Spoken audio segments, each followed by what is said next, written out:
Hi, everybody. It is episode 573 of PodQuest. Hey. It is Wednesday, August 6th, 2025. I am Chris. With me is Druten Hello. and Walnut. Yeah, I'm here. Are you sure? Yeah, I am. I forgot to turn on Audacity until immediately after the clap, so I don't know if you want to have like an extra clap just in case or not. It's fine. It's literally immediately after the clap. I was like, oh fuck, and then turned it on. So you should still be good if you need to use it. Yeah, it'll be fine. I should be able to still line things up if needed. Yeah. Hopefully, we don't need it. We will see. No. Yeah. So if anyone wonders why I am using my cell phone to record this week's episode because unpacking is hard. Yeah, it is. We got the living spaces unpacked for the most part. Good. So like the living room is set, the kitchen is set. My office is literally just boxes right now, like so many boxes. Because I had so many like books and comics that like you can't like fill a box with those things, otherwise the box is literally just gonna like rip the bottom out of it. So I think I have like 10 or 15 boxes in this room right now where it's like books or comics on the bottom and then like other stuff on top. It's a lot. You should unpack it. You should unpack that stuff. So my plan was over the last like 3 days to unpack things, and work has been nonstop bullshit. Like I spent almost 8 hours yesterday in a guy's email from a client who this man had over 200,000 emails. 200,000 emails. Why? And his inbox was full, and somebody tried to delete email for him with like a rule or something, and it was supposed to delete anything older than like January 1st, 2022.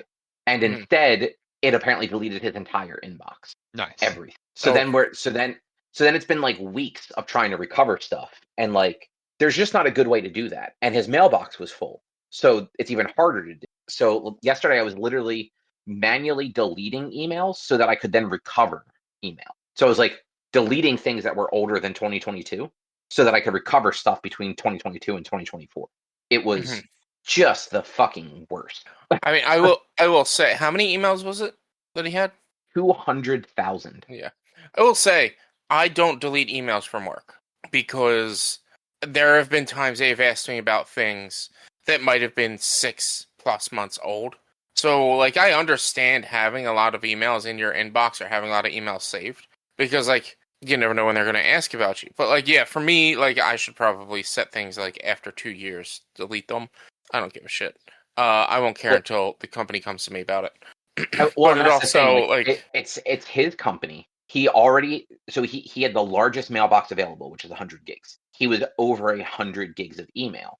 And he's one of those people that instead of having folders, he has his inbox and his deleted folder. And when he's done with it, he deletes it and keeps it in the deleted folder as like a backup folder. So oh yeah, no.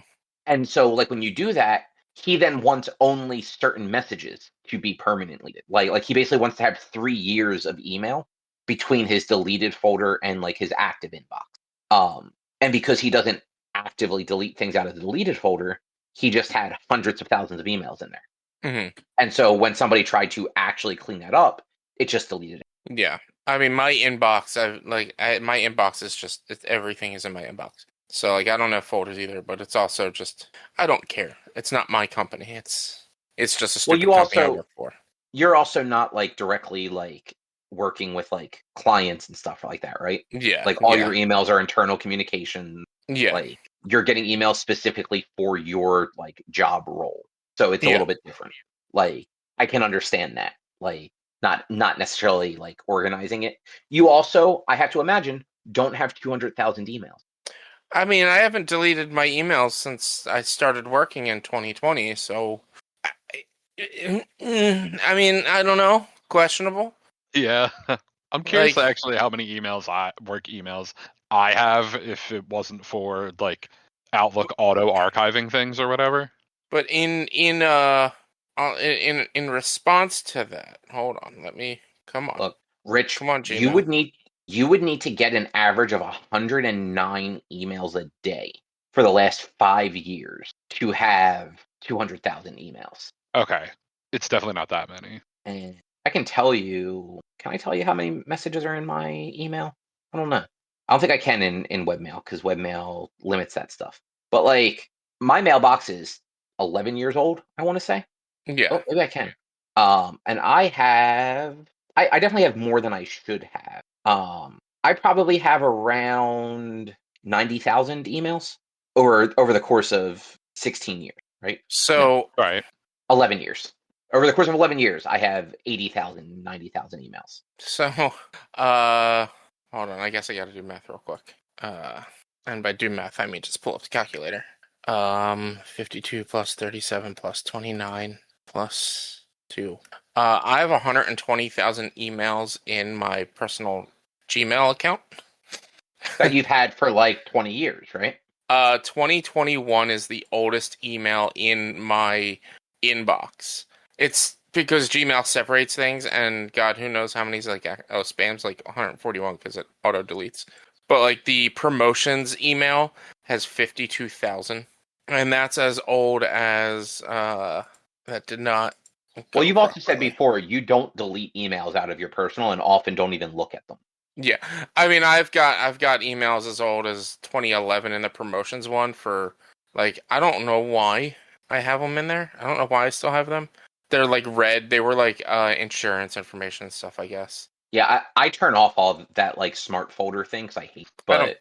But It keeps my phone from blowing up on like here's Facebook messages and shit like that. Here's YouTube updates. Like I don't get any notifications for those. The inbox is the most important part, and still generally that it's even a lot of just trash emails anyway, so it doesn't really matter. yeah, I mean that's fair. I just like Gmail is like that is my email. Like that's my personal email. So I Yeah, delete and unsubscribe to things constantly yeah. because Mm-hmm. I don't want any of that. I mean, at this point, like if I go any further with like streaming and whatnot, I'll definitely be making like a business email. So this is just my personal, and like I said, yeah, I'll get notifications for bills are due, and I'll be like, oh, okay, right, and then I'll pay them. But Right. yeah, 120,000 ish emails. Yeah, mine is actually probably up there too. Like for my personal one. Yeah. Man, I have 20 emails in my Gmail. That's it. So you actively delete stuff. Fuck yeah, dude. So what I do is my inbox is actually mostly empty. I have less than 50 messages in there, and that's because I haven't deleted all of my shit from today. But I delete tons of stuff after I read it, especially if I know I don't need it. Right. Anything that I actively need, I archive it. So like it's not in my inbox. I have to go to all mail to see it. So like bills, like Amazon receipts, stuff like that. I like just archive that stuff so that like I can just do an email search and pull that up. But I only started doing that in the last like 3 or 4 years. So I do have a lot of old stuff in that archive that someday I will go through and just like purge. Oh, okay. Sorry. If I go to my all mail, I have 445 emails. Fucking liar. I will send the screenshot right now. No, I meant Right. you're over here telling us you have 5 emails in your inbox and you have hundreds. So my Hundreds of inbox has emails. 20 emails, and yeah, the all mail is 445. This guy over here lying. Anyway, Rich, what's on the agenda? On the agenda this week, we all watched Rogue One in part of our 6 degrees of Kevin Bacon. I always thought it was 7. Attempt of doing movies, and our choice was Forrest Whitaker. Then there was a Nintendo Partner Showcase that had a couple of new games and things coming out for the Switch and Switch 2. I started doing my Demon Souls run, where you, the chat of my stream, and everyone else got to pick my build, and I'm having a time with it. And there may be other nerd news, depending on timing and whatnot. We'll see. Yeah, I have not had time to do anything. Well, it's almost as if like you're moving or something. Yeah, moving sucks. I do not recommend. Yeah. But also, like it's also nice because, like, new place and everything. Mm-hmm. But man, Nice. last week was goddamn exhausting. Yep. Normally people like take off when they're moving, like multiple days. I took off 2 days. Just taking off like a week. So I had a week already at the beginning of the month that was in before we had like actually went under contract with anywhere. So I mean, that's also the other thing. You moved quick. Like it seemed to like us, like I remember you had mentioned it our last game night, like, oh yeah, we're moving, and then it was what, a month later you're out. It was a quick turnaround.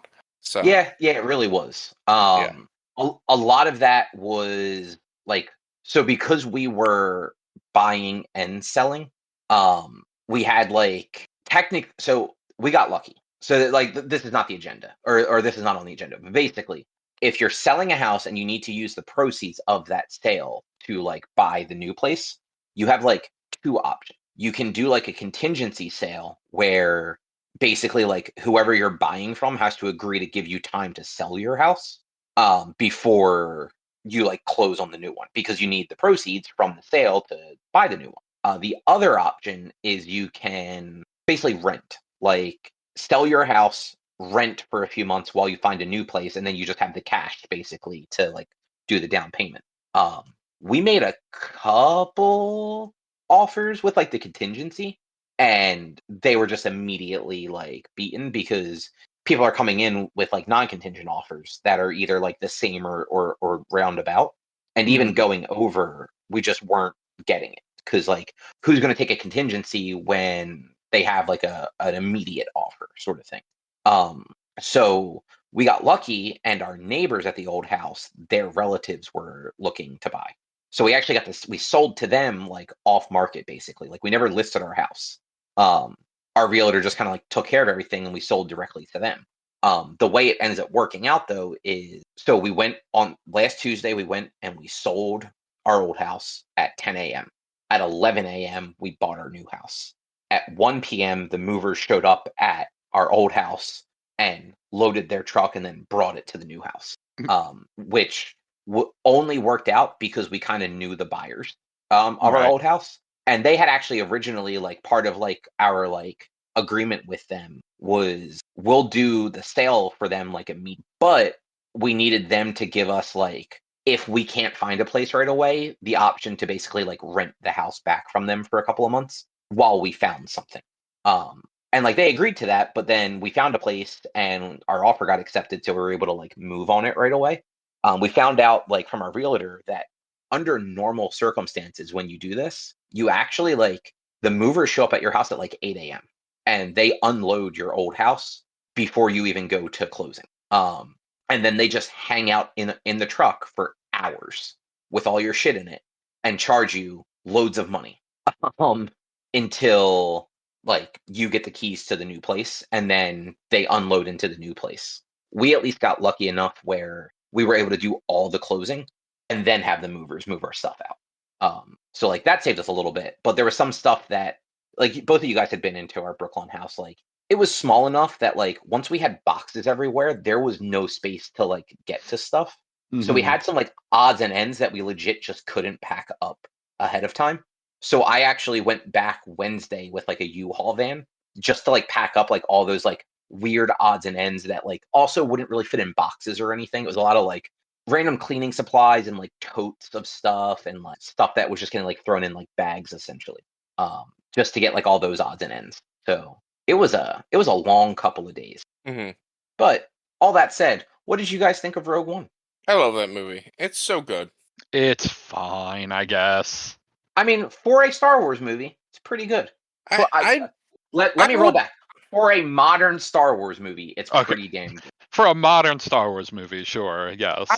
I wouldn't even add that for. I think it's a legitimately good movie, not for a Star Wars movie. Good. I think it's just a legitimately good movie. You can really take the Star Wars out, like the name Star Wars out of it, and it's just in general a good movie. Like it's a good story about what fucking happens during war, and Yeah, shit like this. And like it is like the acting's great, the action is good. Like the only time that you really get taken out of it, unfortunately, is Grand Moff Tarkin because he's just that yeah, uncanny valley. But like other than that, like it all looks really good. Plus, like Monkey Man shooting a gun, like his squeaks and squeals during the end sequence was hilarious. Um, and like to be fair, like I was mostly joking. I actually I enjoy that movie quite a bit. yeah, But like it's one of those where looking at it as like a Star Wars movie, because they did have to fit in certain things that like tied it into the rest of the Star Wars stuff. Like for a modern Disney Star Wars, it's actually like it is legitimately good. And like I enjoyed Force Awakens. I don't like hate that movie. Like I saw it like 3 times in the theaters because like it was a fun movie.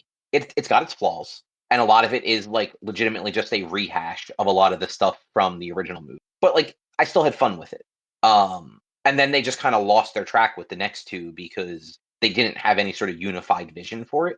So it was just it was one guy coming in doing whatever he wanted, and then the first guy coming back in and going, well, this wasn't my idea, so I'm just going to undo as much of it as I can and try and make something out of it. Whereas like this one, because it kind of slots into a certain like time period, they only really had to make sure that like they didn't break what comes after it or what came before it, and they did a good job of that. And like everything else about the movie, like Rich said, like you said, like the acting, like the characters, a lot of the visuals and stuff were actually just really good.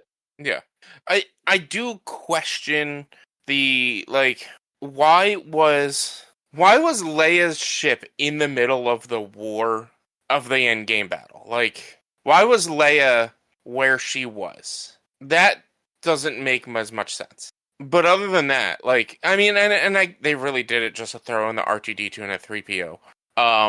But other than that, like yeah, it all works very well. It's all strong and like yeah. Yeah, I that like it. whole thing with Leia, I personally think it actually ties that all in just better No, because like it does. It does tie it in better, but at the same time it doesn't make sense as to why the princess is going to be on the ship in the middle of the battle zone. I mean That's that is true.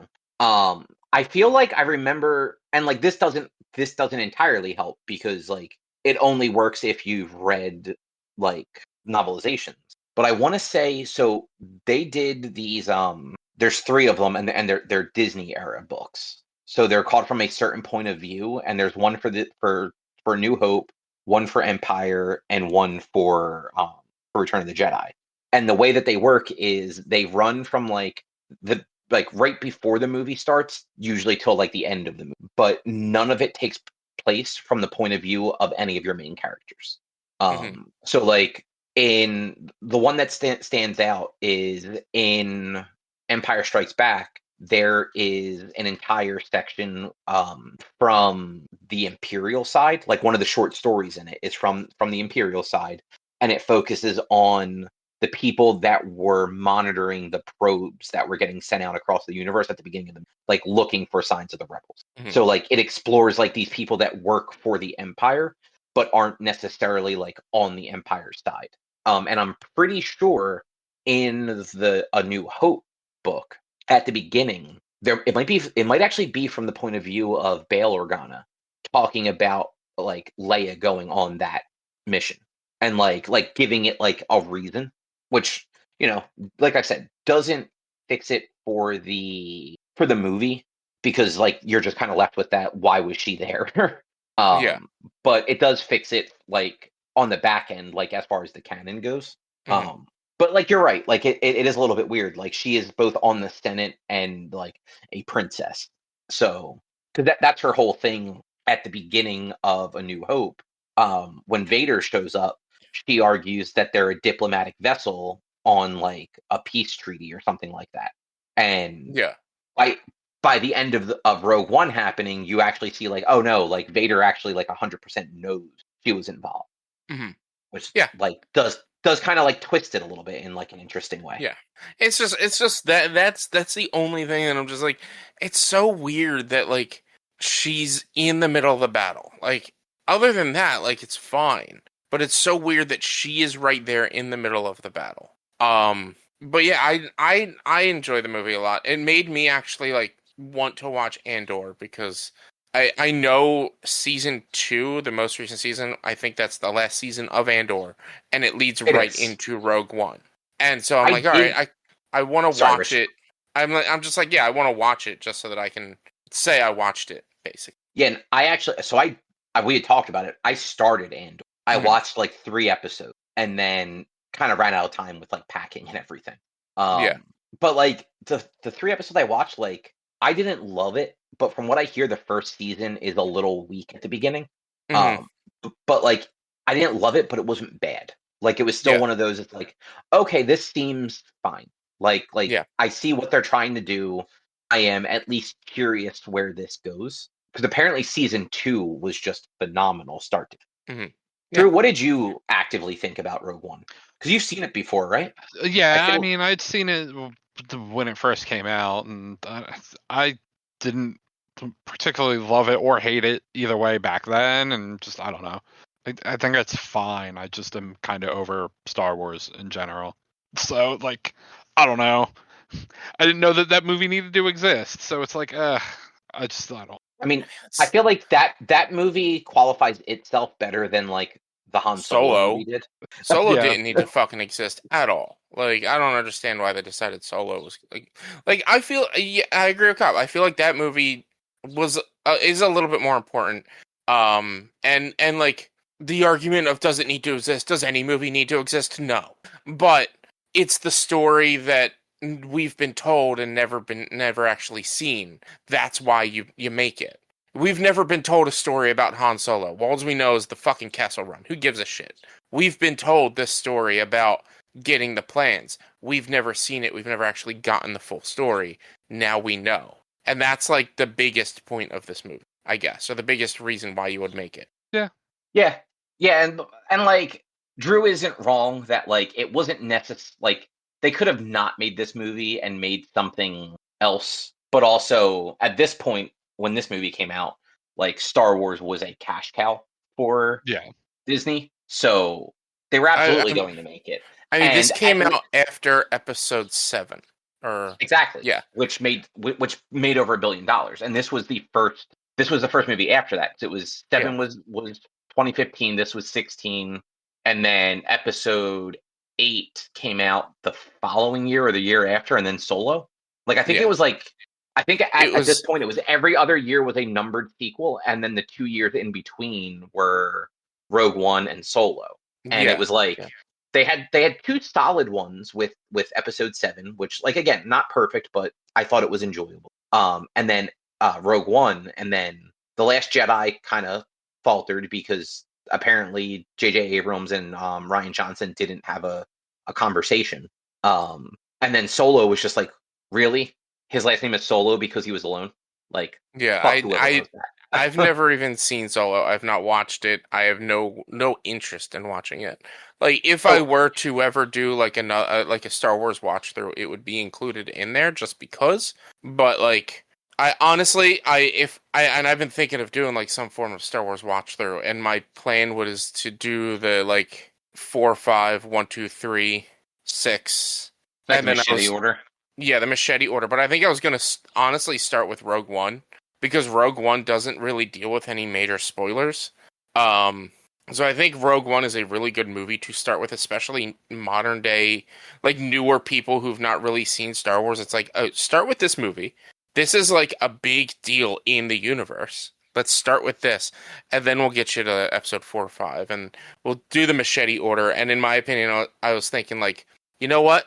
Do Solo after episode 7 because then it's like a flashback of his life after he dies. Actually, you know what? Um, That could work. And I will say, while I think Solo generally was not awesome, it had some cool stuff.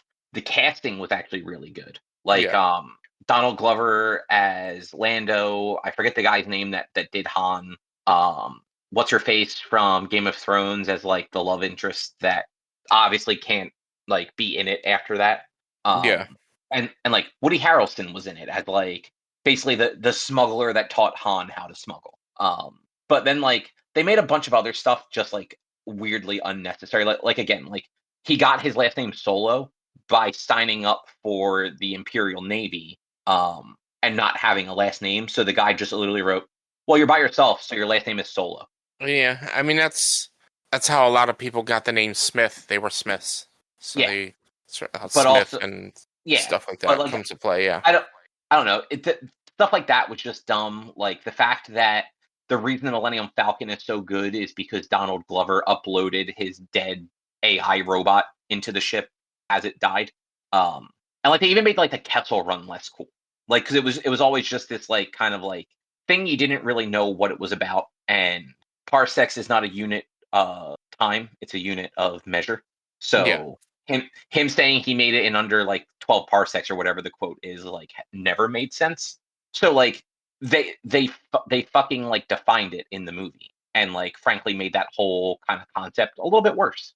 But at least Rogue One was actually cool and a little sad because everybody died. Like not a single character that you follow in this movie survives. And like understandably, because then it's like, why are the heroes of the rebellion that brought you the Death Star plans not involved in anything post Death Star plans? Anything else either you want to say about Rogue One? Rogue One though? No, I think it's a very good, solid story. I enjoy it. I actually was looking forward to watching this. This is one of the first movies in a while that I was just like, man, I can't wait to watch this. Yeah, I also was looking forward to it, and luckily, like, had time last night that I finally got to sit down and watch it. Yeah, I totally forgot until this morning. So I was like, I guess I'm watching it during work. And with that, Drew, I believe you came up with a pick for the next one in our 6 degrees of Kevin Bacon. I was fucking having a hard time finding any movies worth watching for like anyone that was in this movie. So I wound up just having to go all the way down to and sort of cheating, I guess. I don't know, but it's I was like, James Earl Jones has a giant fucking filmography, and one that I thought would be interesting, and I've never watched any of them, but I've heard they were at least pretty good, is Clear and Present Danger, which I believe is the first Jack Ryan movie. I think you're right. Yeah, I forget the order of those, but yeah, he's in that one. So we're gonna do that. Clear and Present Danger from 1994. Oh shit, he is one of the starring people in it apparently. Yeah. So this is technically the third. Oh, is it third? Okay, I didn't bother to look up the order. I just saw I was like, oh, he's in that one. Okay. So it's The Hunt for Red October, which was Alec Baldwin as Jack Ryan, and world famous for his accents, Sean Connery as the Russian submarine pilot with a Scottish accent. And then Patriot Games after that, which was the first one with Ford, and then Clear and Present Danger, and then you got Some of All Fears with Affleck. Oh wait, shit! Actually, James Earl Jones is also in Hunt for Red October. Is that streaming anywhere? Is he in all of them? He might be. He is in at least those first three. Yeah. You know what? Actually, looks like Hunt for Red October is also out there on Pluto and maybe Paramount, and maybe. So actually, let's do Hunt for Red October instead, because I've also not, like I said, I've not seen any of them. And if we're gonna do one, might as well do the first one. Yeah, you know that's fair. And I've seen one of them. I saw parts of Hunt for Red October when I was too young to understand that movie. But I think I saw maybe Clear and Present Danger once, like 30 years ago. Oh shit! Tim Curry's in this too. Fuck yeah! We have Russians, Sean Connery and Tim Curry. Let's go.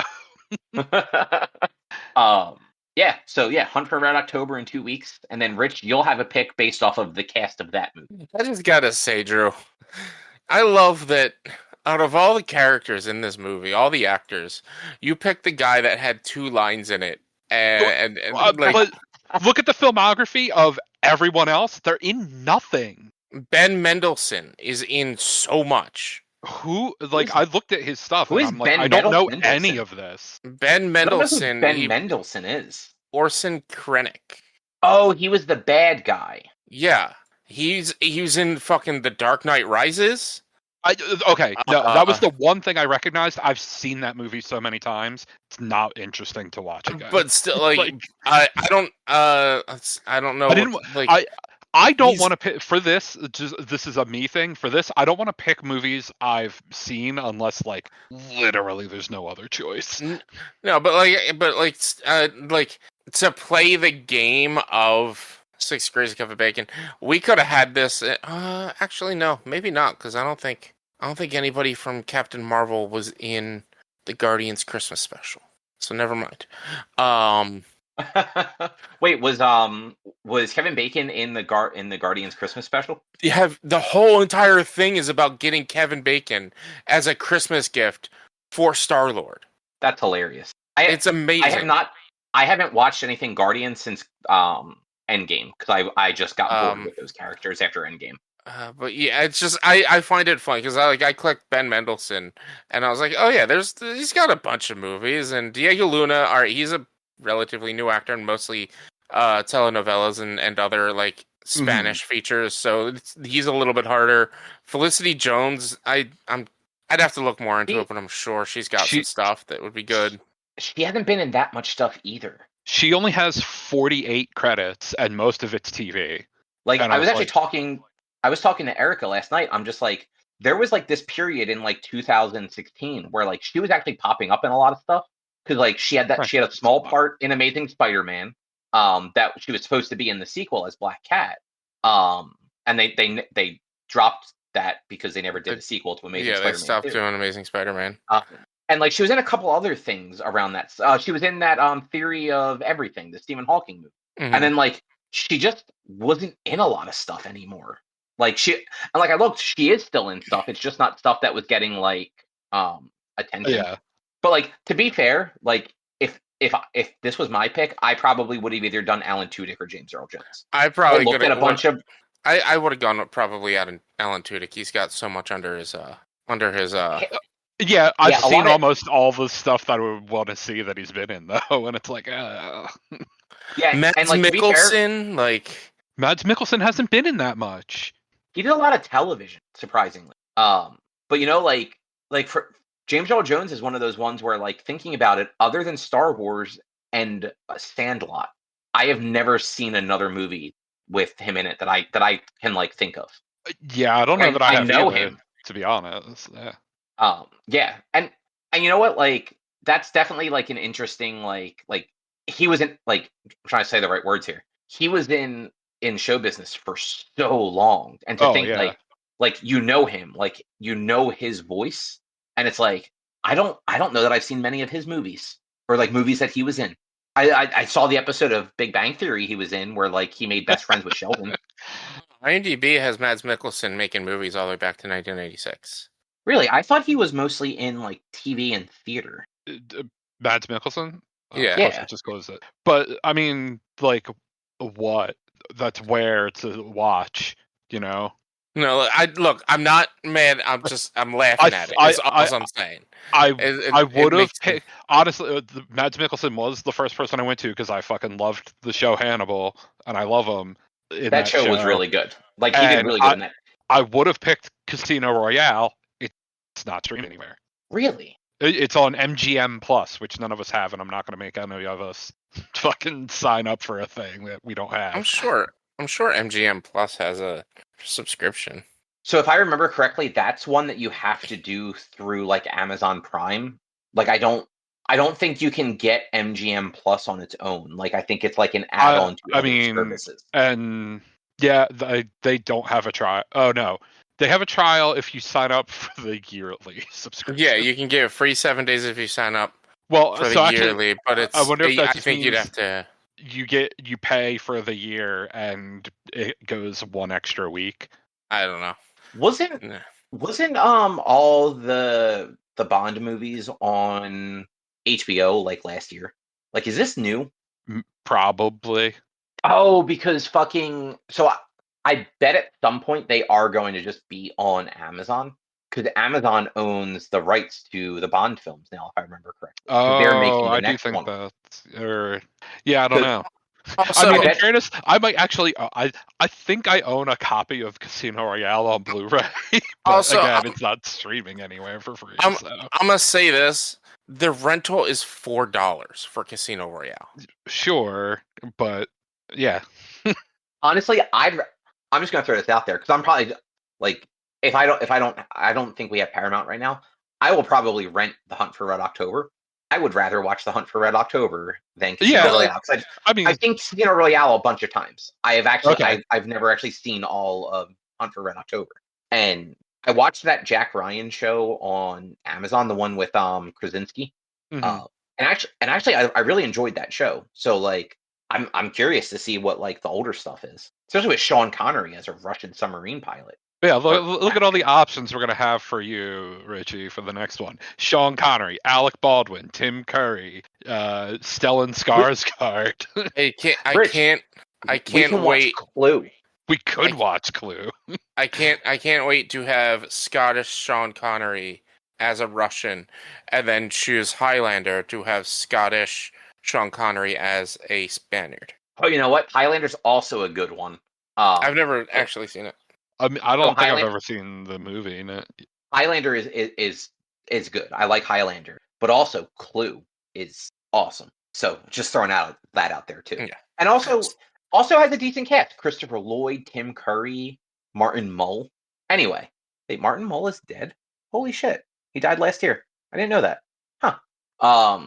Okay, so Hunt for Red October is next. That's Yeah. good. What is next on this agenda? Oh, the partner showcase. Rich, Yeah. I believe you're the only one that had a chance to watch this. Yeah, so there was a Nintendo Partner Showcase last Thursday. For the most part, to me, there wasn't that much interesting. They had a couple of like games here or there that like, okay, sure. Final Fantasy Tactics: Evilise Chronicles gets a new look, so it's the Tactics remake that we already know about. It's coming to Switch 2. Madden,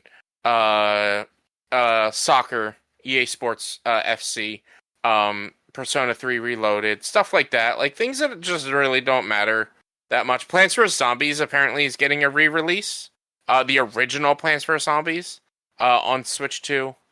Star Wars Outlaws coming to Switch 2, which apparently that game has like gotten better now that they fixed it. So yeah, like there's it was a lot of that, a lot of like nothing really special, but they're big titles that they did announce. At the top of the show, they announced Monster Hunter Stories 3, which I haven't even beaten Monster Hunter Stories 2 yet. I started it forever ago, and I never finished it because the story just got stale. And it's like the combat itself is Rochambeau style RPG turn-based system. So you pick rock paper scissors or the equivalent, and if you beat what the other person's doing, you don't take damage, and that's really Was there Mhm. Stories 2 was on the Switch, right? Yes, Stories Was 1 and there 2 a are on this. and there was maybe perhaps a demo for it, right? And you were Probably. like did it start out where you were like the kid from the village and like your ally was like a dinosaur and it Well, I was mean, like it's turn-based combat? yeah, that's Monster Hunter Stories. Yeah, Okay. I I think you I played play. the demo for that. Yeah, so you play the game. It's not you fighting against. You do fight against monsters, but it's you get quote monsties, which are like your partners. And so the game, it's not an action RPG like Monster Hunter is. It's a turn-based RPG, and it doesn't really click to me. Um, and it's just like if we had the story content of stories in Monster Hunter, it would be better. And I kind of tried that with Wilds, and it didn't really hit too much because the story wasn't all that great. But yeah, so they started with that, and like I also want to say, Capcom, get fucking Wilds working properly before you start announcing more IP from this series. Like, get Wilds better before you announce World or Stories 3. They announced Hyrule Warriors: Age of Imprisonment, which is basically the Hyrule Warriors tie-in for Tears of the Kingdom. I'm interested in. I love those games. Those games are fun. They announced Octopath Traveler 0, which is, I guess, like a prequel to the Octopath Traveler games. I've never played them, so I don't really know. But I know there's some here that are interested in the Octopath and that game series. And then the last one, the one that like I'm most interested in, I think both of you guys would like. The Adventures of Elliot the Millennium Tale is HD 2D, like 2.5D kind of action RPG, kind of similar to like a like back in the day. I don't know if you guys remember the game like Grandia, or I think that might be what it was. I don't remember, but like it's kind of giving me like Zelda mixed with like a Chrono Trigger kind of feel. And I'm just like, I think it looks really cool. I think you guys should look into it because it looks neat. But I yeah, looked at it a little bit when you mentioned it, and like it does look like something I would probably enjoy. yeah, it looks fun. It looks good. Other than that, like I said, there wasn't really much else, but it was a partner showcase. You were showing some new games coming to the Switch and Switch 2. Most games were slated for either late this year or mid next year. Nothing really stood out to me though. It wasn't a Nintendo Direct. It was a partner direct. So it was all third party shit. So like nothing huge for like Nintendo fans themselves. Oh, this is the game that's in Philadelphia or whatever that had like people go, wait, Philadelphia? What? I The missed name that. of the world in that is like very Oh, close to I saw Philadelphia, that. and people were Yeah. like, wait, what? Oh, that's interesting. That's cool. It does look pretty cool. It does. It looks really cool graphically and everything else. Yeah, there's nothing really much else from that. It was just it was like a half-hour thing. It looked all right. They showed off some of the new Shinobi. Borderlands 4 is coming to Switch 2. Like a lot of stuff that was kind of expected, but also like Borderlands 4 coming to Switch 2 is a little bit of a shock because like that's a modern game coming to Switch 2. That game's not out yet. And a new age game coming to Switch 2. How is that thing going to handle it? Yeah. I mean, the Switch 2 seems to handle stuff better, but if it's not first party Nintendo stuff, I'm always just a little. It's not first party Nintendo or developed specifically for the Switch. I'm just. I mean, hesitant. if it's available somewhere else, I'm going to be getting it somewhere else. It's really how it is. If it's available on Steam or PlayStation, I'll more likely just get it on Steam or PlayStation. Otherwise, like I'll get it on because I can't get it anywhere else. I get it on Switch. Like that Elliot game. Like I think they said that was exclusive, and I believe Octopath Traveler tended to usually be Nintendo exclusive. All right, the Adventures of Elliot's coming to everything. Okay. And I want to say Octopath has then gone on to PC. I don't know if it's on any other consoles. Yeah. But yeah, that's all. Nothing really special came from it. There's a Nindies tomorrow, Nintendo Indie Showcase tomorrow. I wouldn't really care too much about it because it's probably all stuff that's already on Steam and shit. So wouldn't really matter too much. Maybe we'll get more information for Silk Song. The Hollow Knight. That's never happening. It's supposed to be out by the end of the year. Like they still don't have a date for it, but it's supposed to be out by the end of this year. I think they showed that at like the Xbox thing or something recently. So who knows? Yeah, like anything can happen. Even that game coming out. Yeah.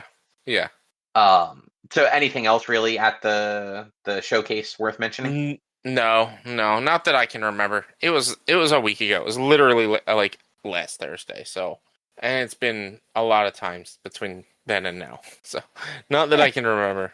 Hey, well, why don't you tell us then about your Demon Souls stuff and your chat built your character? Yeah. So, for everyone who listened to last week, thank you if you filled out the survey. I did a chat builds my Demon Souls character for stream for my anniversary for one of the stretch goals. And the build that I got ended up being very like it was pretty obvious from the get-go that it was going to happen this way.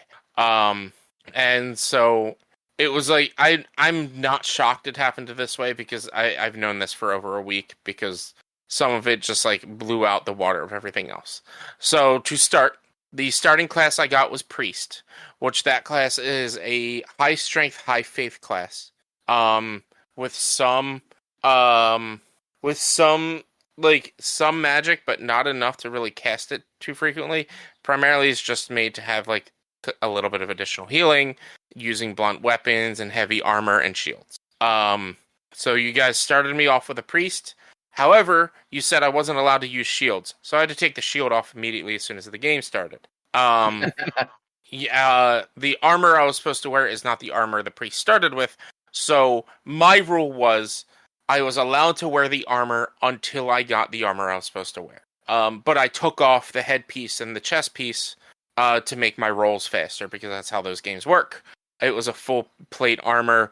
It's a plate armor character that is built to use shields and parries that wasn't really built to dodge a lot. So I took off the armor until I got the raggedy clothes, which was the armor. What was it was just the raggedy set, I think. Old raggedy set. And I still don't have it all. I'm missing the headpiece because you don't get the headpiece when you find the rest of it. Primary weapons, no shocker here. It's fist weapons. Six votes for fist weapons as my primary weapon. Nothing else came even close to it. I think the closest was magic at 3 votes out of 16 total. 16, and they would have maxed out at 25 votes. Secondary weapon, fist weapons. With there being 2 on a couple of others, but primarily fists. I already said the old raggedy clothes, which is friggin'... They're clothes made for a mage. They're clothes made for like movement and dodging with some decent like magic defense, but not great like close range defense. And no shields, and I am allowed to use magic, even though it's not my primary or secondary weapon. So you guys built me basically a monk, a priest who can punch, a punching priest. And so I started that on Monday. I started at noon. And I played till about 6:30. And the weapon I wanted to get is the weapon I want to use is a weapon called the God's Hands, or Fists of the Gods, something like that. But it's a weapon you don't get till later on. So the way Demon Souls works is you can get weapons and upgrade them, and there's like an upgrade track. So you can upgrade your mace and upgrade it 2 or 3 times, and then you can either change it to a quality mace or upgrade it from a regular mace. But if you upgrade it to quality, it won't get any additional upgrade slots. It's just now a quality mace. But if you continue to upgrade the regular mace, you can upgrade it to Blessed or Dragon or this or that or whatever. The weapon I had to start out with, and I didn't get it till like until like 2 hours into the game, 2.5 hours into the game. So I had to run around with no weapons initially, running around beating the shit out of people with my fists. The weapon I get is Iron Knuckles to start until I get the Fists of the God or whatever they're called. So I get those, and I forgot about the upgrade track and how upgrading works in this game. I didn't really do enough research in that. Because when I saw the God weapons, let me just look up what it's actually called so I don't call it something different every time. Because I was going to call it the Hands of God at this point. It is the Hands of God. That's what it is. It's the Hands of God, and when you find them, you find 2, 1 for each hand. I was like, oh, that's cool because it's a faith-based weapon. It has faith. It has decent faith scaling. Which means, so in the FromSoft games, if a weapon has like stat scaling, the higher your strength is, the more damage you'll do with that weapon, or the higher your faith is, the more damage you'll do with that weapon. So, for instance, this weapon at max level has B strength and B graded strength and B graded faith scaling. So it does a significant more amount of damage the higher your strength and faith are. So it's like, I want to use these weapons. They look really cool. They're pretty badass. You don't get them for a while in the game, so I needed to get something different. So I got the Iron Knuckles. The Iron Knuckles, I didn't realize, have a blessed Iron Knuckles that I could upgrade into that, honestly, are better than the Hands of the God, which sucks. Because I got I played for like 5 hours, 6 hours, and I was told, oh, if you kill, looking online, if you kill one of the blacksmiths, there's 2 blacksmiths in the game. If you kill one of them, you can get one of the Hands of the God. And I was like, yeah, I saw that, but fine, I'll do it. And I kill one of the blacksmiths. Then it turns out that the blacksmith I killed is the only blacksmith that can upgrade those weapons. So I'm immediately annoyed and pissed. And I'm like, all right, this sucks. Restart the entire game, and I'm like, for sanity's sake, I am using the mace until I get my fist weapons. I have to restart this because I fucked up. So I restart, And I get back to the point, and when I get to the point where I can get my fist weapon, it's a random drop. That's the only way to get them, is a random drop. It took me an hour and a half to get this random drop for one of them. I finally get the Iron Knuckle, and I'm like, all right, great. Now we got to make our way through the game until we get the Hands of the Gods. I call the end of the stream. I do some research. Turns out the Hands of the Gods, when you upgrade them, only upgrades damage scaling. It does not upgrade their damage themselves. They stay at 50 damage and 70 magic damage. 50 blunt, 70 magic, no matter what. Whereas the Blessed Iron Knuckles, they max out at 97 physical, 92 magic, with an A scaling for Faith. And it's like, I killed that guy, and then restarted for no reason. But then it turns out that the guy that I killed is the only one that can upgrade weapons to the special tier as well. So it's like, all right, I needed to restart anyway. But I was having a tough time. Like, it was a rough time trying to, like, figure out which route to go. That, like, I was kind of happy that I restarted because I was able to respec and reallocate my levels and things like that. And I used a mace until I got my fist weapon, so it took me, what took me 6 hours to get to, took me an hour and a half, not even.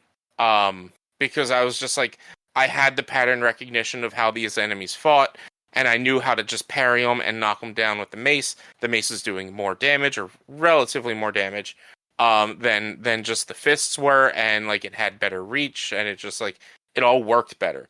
It was just the frustration at that point was, I'm sitting here for an hour and a half, running the same location over and over and over, killing the same enemies, that, like, honestly, you feel bad killing, because they're kind of just slaves. They're just stuck working in a mine, and you feel bad sitting there having to kill these guys, because it's like, oh, they don't want to actually be here, and they're just sitting here working, and if you don't bother them, they won't attack you. But I needed to kill them to get these Iron Fists, and they just weren't dropping for me. It was frustrating. So then yesterday, when I jumped into stream, and I explained, like, yeah, I didn't have to reset. I'm not going to be using the Hands of the Gods. I'm going to be using the Blessed Iron Knuckles. And I had already, at the end of the previous stream, upgraded the new Iron Knuckles to quality. So I then had to downgrade those Iron Knuckles back to regular basic Iron Knuckles, which you don't get any of your parts back. And then upgrade them to level 3, or to level 6 of Iron Knuckles, so I could upgrade them to the Blessed Iron Knuckles when I finally got the point. And I was just like, man, there was a lot of, like, item searching and item grinding, but, like, I'm finally in a spot with a good weapon that I can, like, really progress now. And I'm like, this is good. This is finally good. The rest of this was frustrating as hell.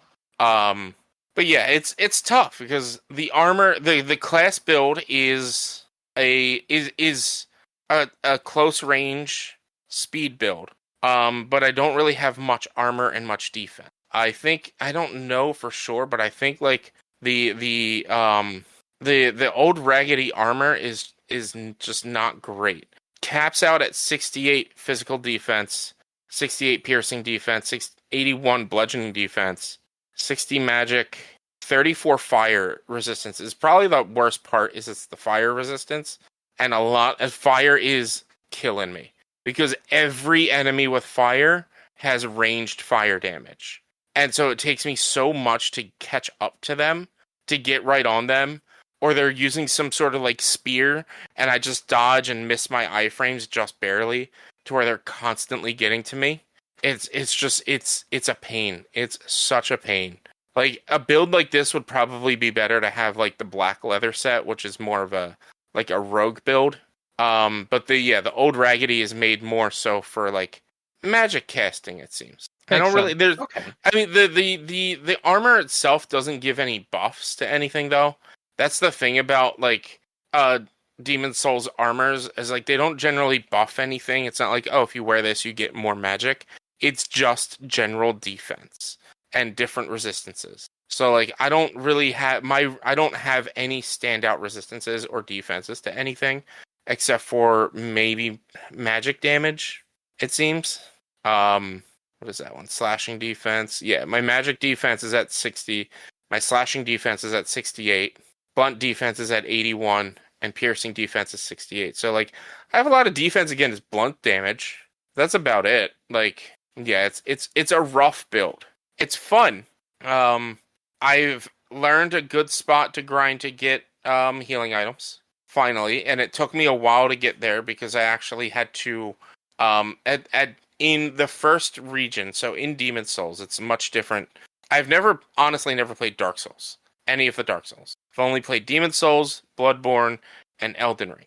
But in Demon Souls, it is fairly different than Bloodborne and incredibly different than Elden Ring. You have a central hub that you can go back to, and that houses all of like your blacksmiths and shopkeepers and stuff like that. And then you can take lodestones to teleport to the different regions, and it's pretty much a straight line in each region.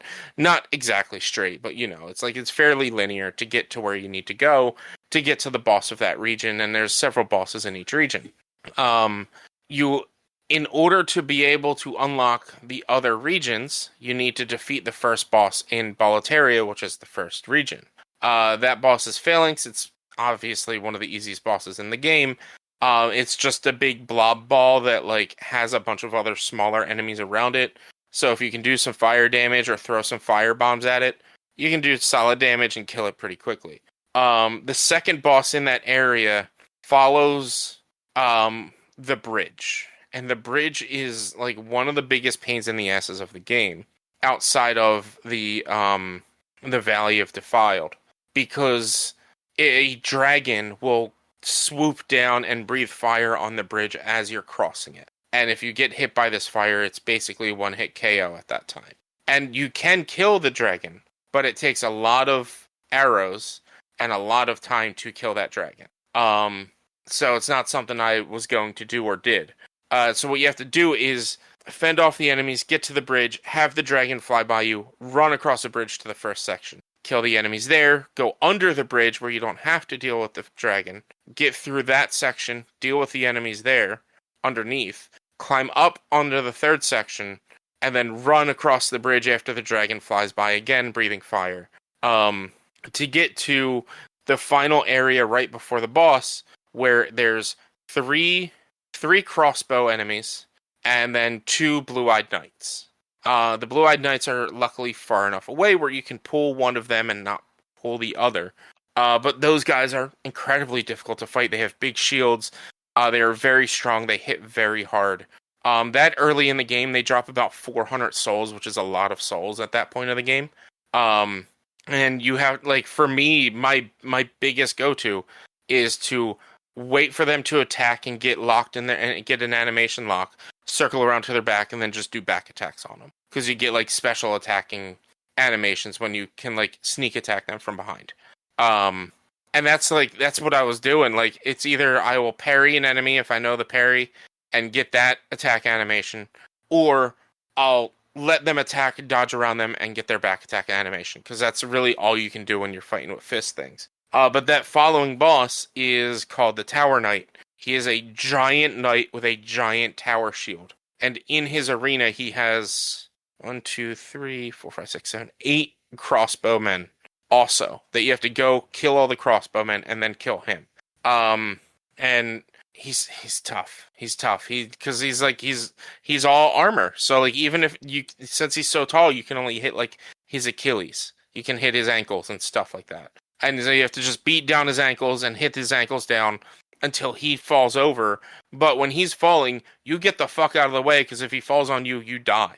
But it is like, that is a mechanic to fighting him. You have to knock him over, then get to his head, and you'll deal more damage to his head than you will to the rest of his body. But yeah, you defeat him. I defeated him. He was fine. It was then I had to go to the other regions.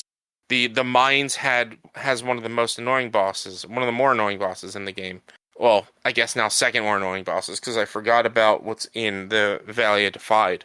But it has the armored scorpion that, like, you have a hallway that you have to run down, and he's either spitting webs at you or shooting fire at you.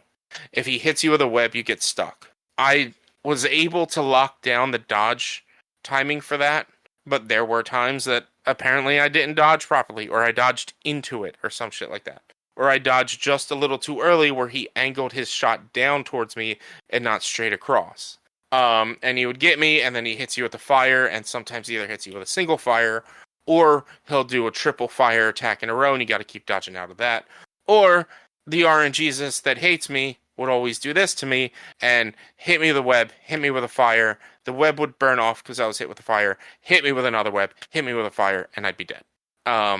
So that one was a pain because then he has one attack that he will spit out, like basically like his whatever he uses to shoot fire, he'll spit that out and it'll fill up the entire arena all the way back to the door and he'll light it all on fire. And if you're on there, you can survive if you have full health, but it's tough to survive at that point. So I ended up having to fight him, and again, I have to get right up on their faces to punch them. And I was just doing bludgeoning damage. I wasn't doing any magic damage to him. So it was harder. Then the last boss I was able to defeat was a boss that I forgot that I needed fire for. And I totally forgot about until I re-encountered it, because it is a bunch of leeches, basically. And it sits there and it'll shoot leeches at you, and leeches will grapple onto you, and you have to heal yourself because they'll slowly take your health down while they're eating at you, and then he'll suck the leeches back up, and as he's sucking them back up, it will heal him. So you have to mitigate attacking him constantly, especially when he's sucking the leeches up, to make sure he doesn't heal too much, as well as keeping an eye on your health. I went into that fight with 10 full healing items, 25 mid-tier healing items, and 25 low-tier healing items. And I left that fight with 0 full healing items and 5 mid-tier healing items and maybe 20 low-tier healing items. It was annoying, but I was able to get it in one go, and I was able to finally get the item I needed to upgrade to the blessed punching things. So now I have magic damage, so I'm a little bit stronger. But now I'm considering having to maybe grind again to get the knuckles so I can upgrade them to have fire damage as well. So that in case I encounter things that are resistant to magic but weak to fire, I can swap them. But that's a whole nother thing that I have to go for, and I'm just I don't know if I want to do this right now. This is too much. This is a lot of grinding, and I feel bad killing those same monsters. That whole thing just sounds like a lot. I'm going to be honest. It was over the course of 10 hours, 2 streams over the course of about 10 to 12 hours, and it was a little frustrating. When I found out that I killed the wrong blacksmith, I was so mad. And then when I found out that the weapons I wanted that I killed the blacksmith for weren't really that good, I was even madder. I was these weapons look so cool. And they just look so cool. And they're not worth it. The blessed iron knuckles, the blessed knuckles that I have, give me healing, whereas the hands of the god don't. So come on now. Come on, guys. Why do these weapons look so cool but suck? It frustrates me because I would love to use them, but there's no point in even trying. The only time I'm gonna use them, there is a boss at the bottom of the mines. It's a fire dragon, but your whole encounter with him is basically you're not actually fighting him. You're doing things in the level, you're shooting ballistas and stuff at him while traveling through the level until you get to the final hit. I will make sure to get those to get that final hit with them, because that does get me an achievement that I never got. But other than that, yeah, they're pointless, and I'm so mad at them. So mad about it. But I think when I played this back in the day, when I first played it, and I don't have that save anymore because I started a new game and just saved over it, because it doesn't let you pick a save slot. I'll have to check and see if I actually did save over it. But I think I started as a priest as well, or as a cleric as well in my first playthrough, which I think is pretty funny. And the only reason I'm thinking that is because I remember running around using the blessed mace a lot, and I think I started with the mace. So I think I just you guys chose to have me be a cleric or a priest or whatever. It's something I had already played as, which is interesting. But it's cool. It's cool. It's a fun playthrough. It's a fun way to get into these games, especially ones that you've played before. Like, I would do this again with maybe Bloodborne or Elden Ring. Um, if like when I have time, just be like, hey guys, you pick my build for me to see how much different it's going to be for me to play through this game. Just because it's like I would never think to use fist weapons. This is not something I would ever think to do when I'm playing a FromSoft game. Okay. Which that's actually kind of cool. Like Yeah. doing something like completely like original for you. Yeah. Um, like I do wish though, like I wish I got to use like armor or different. Like I personally don't really care for the fist weapons. They are not good. They don't have any reach. Like there were enemies that there were like small little rats that were plague rats, and if they bite you enough, you get plague, which is basically a form of poison. Um, they are so small that I needed to kite them back to a spot where I was standing lower than they were to hit them. I couldn't hit them when they were right in front of me because my attacks just wouldn't reach low enough. Yeah, so I will eventually, and I guess I'll have to increase my dexterity a little bit. I will eventually get claws that I need to increase my dexterity to use that like might have a little bit more reach, so I might use those as a secondary weapon for stuff like that. They also have like a slightly better like damage when it comes to certain abilities. They have bleed and stuff on them, so they don't have faith builds though, which is the only reason why I'm not using them. And I'm only leaning on faith because I started with so much faith at the beginning of the game. But yeah, they don't have anything for faith with the claws or faith scaling, so that's why I'm like not set on using them like fully. It would end up being there's a set of claws called the Mercury claws that I would probably end up using. They have they have pretty high poison. That's really it. That or I wouldn't use the Moon claws because I already have a magic damaging weapon. So it would probably be the Mercury claws. Okay. Yeah. But yeah, that's really all. That's it. It's my experience so far with Demon Souls. It's fun. I like this game. I've been looking sounds like you're forward having to fun playing. with it. Yeah, it was frustrating the first day, and then when I finally like figured out the build and learned it a little bit more and understand it, and now I have a weapon that can actually deal damage. Like there were enemies that I would get a back attack on that I would still need to hit them like 4 or 5 times. That with this new with the blessed version, I can kill them in one hit now because it's with one hit with a back attack. So like it's going to make it easier. But that's why like there's some enemies that I can't kill with in one hit with back attacks, and I'm like, well, maybe they're weaker to fire than they are magic, so maybe I'll try to get them the fire damage instead. But yeah, it's going all right so far. I'll be playing it again on Sunday. Nice. Did you want to talk about the Critical Role thing, or do you want to call it a show?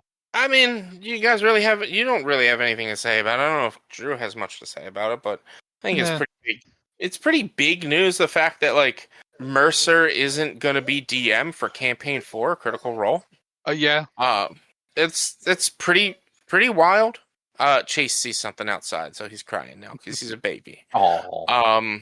It's pretty big, and it's pretty big news that he's not going to be DM, and they're bringing on Brennan Lee Mulligan as DM for the next campaign.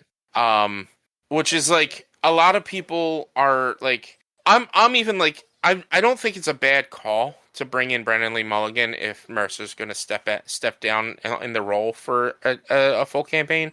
But like Brennan Lee Mulligan, he is known for his short campaigns. I think the longest D20 campaign is like 30 episodes. As opposed to like 150 episodes for the Critical Role one?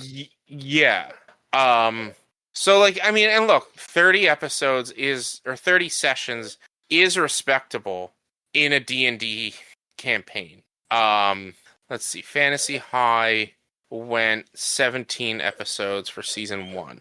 Let's see. Season 2 went 20 episodes. Yeah, so like he's usually like a shorter campaign lengths, and he's very boisterous and a little like extra dramatic and over the top because like you don't lead a lot when you're running a short form campaign like that. You don't have a lot of time for like sidetracking because it's like, oh, we have 6 episodes to do all of this.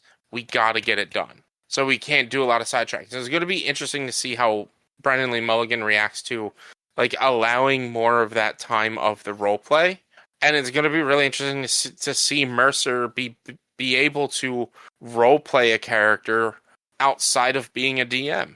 But like I think it's weird. The only concern I have with this is if I remember correctly, and I'll have to rewatch the announcement because I'm actually going to make a video about this tonight. It sounded like he said, I will be joining the table as a player with new and old faces. And it makes me feel like maybe some of the main cast aren't coming back. And that's where I'm a little bit more... Maybe they're not on it initially, kind of like with Campaign 3, how Travis was gone for a while. He was in it though. He was first episode of Campaign 3. He was part of it. His character died like 3 episodes in, and then 3 or 4 episodes in, and he took a short break, and then he came in as Chetney. But I remember you even saying something then that like you thought he might be like off for like an extended period, because the character he played was like an existing character in the world already from it was a pre-existing character. Yeah. And I don't know if maybe he had like other he is CEO of Critical Role, so like he's got to run the company and stuff. But yeah, I don't know. I'm not trying to like look too far into it. I'm not trying to like make a big like stink of it and be like, "Oh, this is going to be the worst season." It's going to be cool to see. And you know what? If the campaign only lasts 50 episodes, fine. That's great. If the campaign lasts 150 episodes, that's also great. If people aren't clicking after 6 months, that's fine. Like it's all an experiment. It's all growing. It's like the growing pains. Like you have to test this stuff out when you're in entertainment because Mercer's not going to be around forever. Like Critical Role, and I'm sure like for him, it's like a nice like break to get to do something different. So he's also working with Mulligan on the campaign setting and on the campaign. Like I'm sure he's not telling him exactly what to do or like what his plans are for the campaign, but he's working with Brennan about like setting up the campaign and how it's going, how his world has changed since what happened at the end of Campaign 3. That like he still is going to have some input. It's just it is going to be. I am curious as to like how much input Mercer has and how much Mulligan is using the input from Mercer and how much Mulligan is bringing to the table himself, kind of thing. Yeah, but I'm sure like he's DM. So yeah, I saw in the thing that you shared that it's not taking place in the world that they normally use. No, it's Exandria.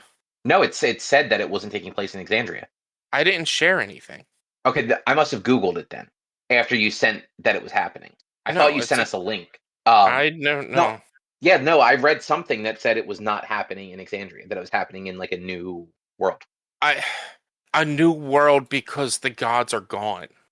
I know like their announcement trailer like said like a new world or something like that, or it's because the world in and of itself has changed because the gods are no longer like there. The end of Campaign 3 had the gods give up their godhood to become beings that reincarnate onto this world so that they could hide their divinity so that the God Eater wouldn't be trying to eat them and would just leave Exandria. So here is a quote from Travis. We've been enormous fans of Brennan's for many years now, and when it came to giving both Matt and the world of Exandria a bit of a breather, Brennan felt like the perfect storyteller to take our community somewhere entirely new. Interesting. I'll have to look into that. I haven't really read too much into it, but that's... So, this is not the thing I read yesterday. I think the thing I read yesterday, like I literally just Googled Critical Role Season 4 after you sent that. That particular quote is on an article on Polygon. But I think I might have just read like the blurb under a website off of Google yesterday that said, you know, Mercer was going to be playing and it was going to take place in a new world separate from Exandria. That's going to be even more interesting that their full on campaign is not Exandria. That's gonna be weird. But also, like, it gives Mulligan a chance to, like, craft something of his own rather than, like, essentially playing in Mercer's sandbox. Because that Exandria is, like, unique to Critical Role, right? Like didn't yeah, Mercer create that for Critical Role? Mercer. Yeah, Mercer created Exandria, but like that is why people like. There's a lot of reasons I'm sure why people watch Critical Role. It's great acting. It's great improv. It's great gameplay. The actors and the actors are great. It's all awesome. But like one of the main reasons I enjoy the main campaigns is because it is all this connected world. It is all in every campaign was in the same world just X amount of time since. That if they're gonna make a main campaign not in Exandria, that's gonna be weird. I don't know how I feel about that. Well, I guess you're gonna find out in October, aren't you? Yeah. Yeah, it's October 2nd, I think, is when the new campaign is starting. Yeah. I don't know, that's weird. I'll have to look into it more. So reading a Variety article that has that Travis quote and also has a quote from Marcia. We're not just turning a page; we're starting a whole new book. Everything about Campaign 4 is fresh. New world, new tone, new possibilities. We can't wait for the fans to experience what we've been building. See, I mean, We've just ruined Richie's entire fandom. No, He hates Critical Role forever now. No, I'm still like, I don't know. I'll have to wait and we'll have to wait and see until it comes out because I'm still like when I heard New World, I was like, my brain was like, oh well, yeah, it's because the world has been turned upside down. So obviously it's a new world. Like it's Exandria, but it's like Marisha's statement to me still kind of gives me Exandria feels. It's Travis's statement of like that, like giving Exandria a break. That's where I'm a little like, I don't know, that's weird. It's weird. Like why would they? I don't know why you would do that. Because they're not playing D&D anymore is going to be my guess. No, they're still they're one of their live shows is going to be a Daggerheart series in Exandria, or it's going to be a Daggerheart one shot in Exandria. So that's not that. That's why I'm wondering if it was like when they brought Mulligan in, maybe it was like, they talked and they decided to let him kind of explore something different rather than the thing that already exists. This way, if Matt comes back as the DM for Campaign 5, he can just, come in fresh into like his world without having like to work around what somebody else may have done with it. Yeah, I mean, but he's worked around things before. Like Abria Iyengar did some things with his world that he like that directly connected to main campaigns. But was he a player when in that stuff? Yeah. Okay, I wasn't sure. But yeah, like I don't know. That's weird. I'll have to look into that. I'll have to read more into it. But I think that might be an episode. Yeah, my whole world is blown right now. You have to go. You have to go spend the rest of the evening crying. So we understand. No, Jesus Christ, people, stop fucking talking. Why is a Discord going off like this? Oh my goodness. All right. Well, that is going to do it for this week's episode. If you would like to find more of our content, you can head over to www.one-quest.com. You can also help us out by supporting us at patreon.com/onequest. If you can't support us there with your dollars, you can go to your favorite podcast platform like Apple Podcasts, YouTube, Spotify. Rate us, review us, subscribe to us. Those things all help. You can also find us on social media, facebook.com/onequestonline or at @1_quest on Instagram and Twitter. And we are at one-quest.com on Blue Sky. Our YouTube channel is youtube.com/onequestvideo. And you can always send us an email to social@one-quest.com. Rich, what is your streaming looking like? Check me out, twitch.tv/me_one. That's where I'm video game streaming Mondays, Tuesdays, Thursdays, and Sundays. We're doing a lot of Demon Souls, maybe jumping back to Celeste eventually when I feel up for playing that for upwards of 10 hours. Because I want to marathon that final level. I think it'd be fun to do that. Maybe some Slime Rancher, things like that. I don't know, just really what I'm feeling. We did recently reach 30 subs, so we also unlocked me playing Medieval, the remake of that PS1 game. And Unfortunately, the sale on my gifted subs are over now. But if we can reach 40 subs, that'll unlock me playing Majora's Mask for the first time ever. So, yeah, there's a lot going on. I'll be playing. I've got a lot lined up. So come hang out with me over on Twitch. Nice. And with that, we will be back next week with something else to talk about. Thanks for listening. Bye. See yous. Bye.